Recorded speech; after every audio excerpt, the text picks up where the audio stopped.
আমার পাশেই একটা রিক্সাওয়ালা মামা কিভাবে বিরিয়ানি হাউসের দিকে, আমি জানি না যে উনি দুপুর বেলার খাবারটা খাইছে কিনা। এই রিক্সাওয়ালা মামার সঙ্গে আজকে দুপুরের খাবারটা খাওয়া যায় কিনা। ভিডিওগুলো ভালো লাগলে অবশ্যই লাইক কমেন্ট শেয়ার করে সাথেই থাকুন। মামা আসসালামু আলাইকুম, করেছেন এখনো খাওয়া দাওয়া করেন নাই? আজকে আমি খানা খাওয়াই ভিতরে, সমস্যা নেই। আপনার গাড়ি এখানে ঠেকা রাখবেন, গাড়ির দোকানদাররা দেখবে, সবাই দেখবে, সবাই আমাকে চেনে, সমস্যা নেই। আপনি কি আমাকে চেনেন?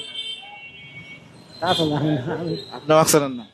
অবস্থা ভালো আছেন? হ্যাঁ, এই দিক চাপাই দেন, এদিক চাপাই দেন, একটু আগায় দেন। হ্যাঁ, একটু লক করে দিন। হ্যাঁ, একটু গাড়িটা খেয়াল করেন। হ্যাঁ ভাই, ওই রিক্সাটা একটু খেয়াল করেন। খাবেন বিরিয়ানি বিরিয়ানি বিরিয়ানি? খাবে, ঠিক আছে, বিরিয়ানি দেন, দেন দেন, বিরিয়ানি দেন। এই হোটেলে কখনো খাইছেন বসে বিরিয়ানি? না না, এই হোটেলে খাইনি না।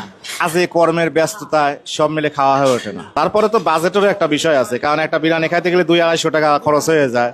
সারাদিনে দেখা যাচ্ছে রিক্সা ভাড়া দেন কয় টাকা? রিক্সা ভাড়া ধরেন 220 টাকা। কয় টাকা ভাড়া মারছেন?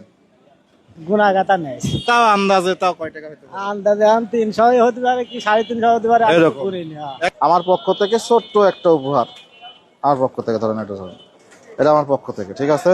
ভালো থাকেন, যান। আর নাম, আপনার নামটা জানলাম না। আমার নাম সাইফুল পরামানিক। সাইফুল পরামানিক। ঠিক আছে, যান, ভালো থাকেন। ওকে, হ্যাঁ, আল্লাহ হাফেজ।